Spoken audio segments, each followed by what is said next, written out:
नमस्कार मित्रांनो, पशुपालक माझा मित्र या आपल्या सर्वांच्या आवडत्या चॅनलवर सर्वांचे स्वागत आहे. मित्रांनो, सध्या पशुपालक हे आपल्या दुधाच्या जनावरांकडून जास्तीत जास्त दूध कसे काढता येईल हे बघत आहेत आणि आपल्या दुधाच्या जनावरांना जास्त खुराक देऊन दूध उत्पादन वाढवण्याचा त्यांचा प्रयत्न असतो. खुराकामध्ये मक्याचा वापर जास्त होत आहे, कारण मक्यापेक्षा जास्त कोणत्याच धान्यामध्ये दूध कोणत्याच धान्यामध्ये दूध वाढवण्याची ताकद नसते. मित्रांनो, आपण जर आपल्या दुधाच्या जनावरांना मक्का किंवा मक्याचा भरडा वापरत असाल तर कोणती काळजी घेतली पाहिजे हे आज आपण या व्हिडिओमध्ये बघणार आहोत. त्यापूर्वी तुम्ही या चॅनलवर पहिली वेळेस आला असाल तर पशुपालक माझा मित्र या चॅनलला सबस्क्राईब करा आणि ऑल या बटनावर क्लिक करा, म्हणजे पुढच्या व्हिडिओचे जे नोटिफिकेशन आहे ते तुम्हाला लगेच मिळून जाईल. मित्रांनो, दुग्ध व्यवसायामध्ये जनावरांची तब्येत आणि दूध वाढ ही फक्त आणि फक्त खुराक व त्यांना देण्यात येणाऱ्या वैरणीवर अवलंबून असते.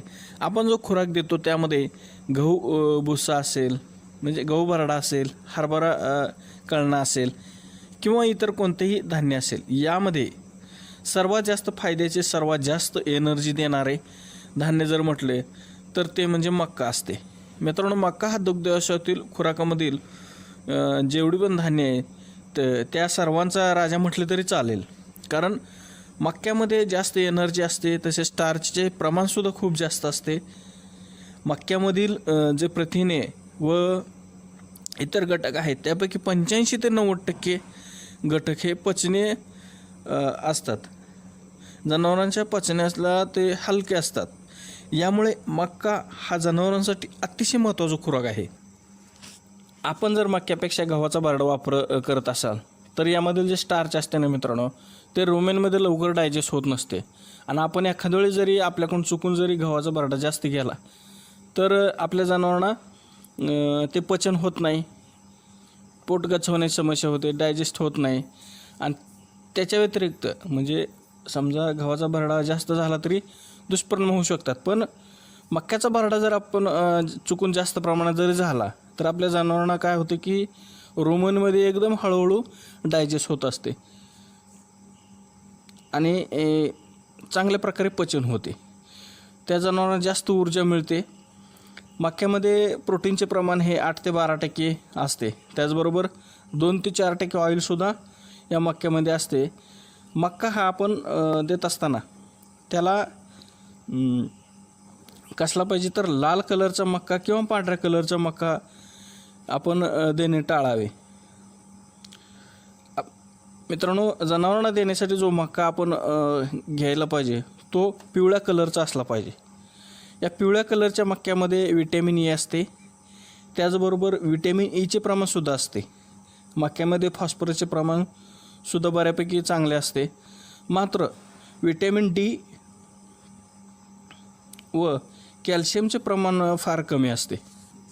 मक्यामध्ये विटॅमिन डी आणि कॅल्शियमचे प्रमाण कमी असल्यामुळे आपल्याला या दोन घटकाची पूर्तता करण्यासाठी काय करावं लागेल की विटॅमिन AD3ची पावडर तुम्हाला मार्केटमध्ये मिळून जाईल आणि कॅल्शियमची पावडर किंवा कॅल्शियम आपल्याला वेगळे द्यावे लागणार आहे, कारण मक्यामध्ये फॉस्फरस व आपण दिलेले कॅल्शियम पावडर यांचा रेशो जुळून येईल आणि चांगला याचा रेशो जुळला तर आपल्या जनावर एकदम चांगले राहील. त्यामुळे मित्रांनो, मक्याचा वापर करत असाल तर कॅल्शियमची पूर्तता आपल्याला वेगळ्या स्वरूपात करावी लागते आणि विटॅमिन AD3ची या घटकाची सुद्धा आपल्याला वेगळ्या सोर्समार्फत त्या घटकांची पूर्तता करावी लागते.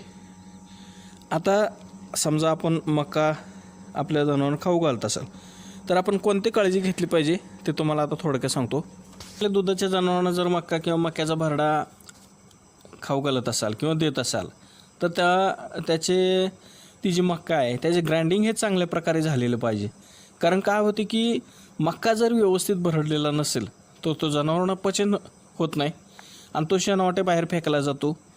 हा मक्का जनावरांना शेणावाटे बाहेर फेकला तर त्यामधील असणारे जे घटक असतात ते आपल्या जनावरांना मिळत नाहीत आणि त्यामुळे काय होते दूध उत्पादन घटते.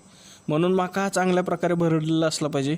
दुसरी गोष्ट म्हणजे आपण आपल्या जनावरांना दूध जास्त देत असते, त्यामुळं काय करतो की मक्याच्या भरड्याचा वापर आपण जास्त करतो. मित्रांनो, आपण प्रमाणापेक्षा जास्त मक्याचा भरडा दिला तर काय होतं की मक्यामध्ये जे स्टार्च असते ते जनावरांच्या रुमेनमध्ये जास्त म्हणजे जास्त स्टार्चचे प्रमाण असल्यामुळे मक्याचा भरडा जास्त वापर झाला तर जनावरांचे रुमेन डिस्टर्ब होते, त्या जनावराला ॲसिडिटी होण्याची शक्यता असते. त्यामुळे भरड्याबरोबर वाळलेला चारा आणि हिरव्या वरिणीचा योग्य रेशो ठेवून म्हणजे योग्य संतुलन ठेवून दिले पाहिजे. त्यामुळे जनावराला चांगल्या प्रकारे पचन होऊ शकते. आणि आपण ज्यावेळेस मक्का आपल्या जनावरांना वापरतो तो मक्का एकदम चांगल्या क्वालिटीचा असला पाहिजे. आपण जो मक्का देतो त्या मक्याला बुरशी आलेली नसावी. बरेच लोक जुना स्टॉकमधील 1-2 वर्षापूर्वीचा माल बाजारामध्ये विक्रीस आणतात तर तो आपल्याला चेक करून घ्यायचा असतो. कारण काय होते की मक्याला जर बुरशी लागलेली असेल तर ते जनावरांच्या रुमेनमध्ये जाऊन टॉक्सिन तयार करते व जनावरांना त्याचा त्रास होतो. जर ही बुरशी असलेला मका आपल्या दुधाच्या जनावरांना पोटात गेला की ते जे विष तयार झालेलं असते ते त्या जनावरांच्या दुधातसुद्धा येते आणि त्यामार्फत सगळीकडे पसरते. म्हणून मित्रांनो, मक्का देताना चांगल्या फ्रेश एकदम नवीन होता येईल तेवढं जास्तीत जास्त नवीन मक्याचा वापर आपण करावा.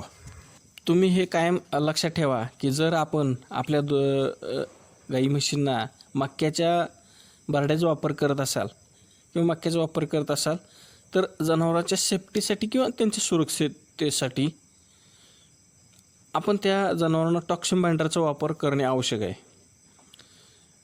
मित्रांनो, बाजारामध्ये अनेक कंपन्या टॉक्सिन बाइंडरचा पुरवठा करतात. त्यापैकी कोणत्याही एखाद्या चांगल्या कंपनीज तुम्हाला जे सहज उपलब्ध होईल त्याचा वापर तुम्ही करावा. याने काय होणार आहे की टॉक्सिन बाइंडर जनावरांच्या रुमेनमध्ये जाऊन मक्यामुळे जे फंगस जमा झालेले असते त्याचे शोषण करते व शेणावाटे ते बाहेर काढते. त्यामुळे आपण वापरलेल्या मक्याचे काहीही दुष्परिणाम आपल्या जनावरांना होत नसतात. त्यामुळे नक्कीच आपण टॉक्सिन बाइंडरचा वापर जास्त मका भरडा वापरत असाल तर करावा.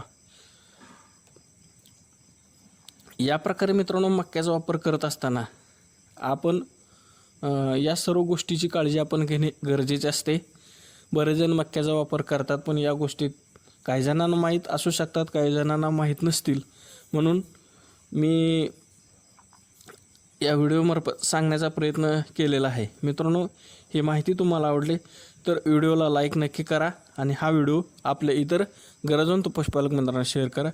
भेटूया अशाच एका नवीन व्हिडिओमध्ये. तोपर्यंत धन्यवाद.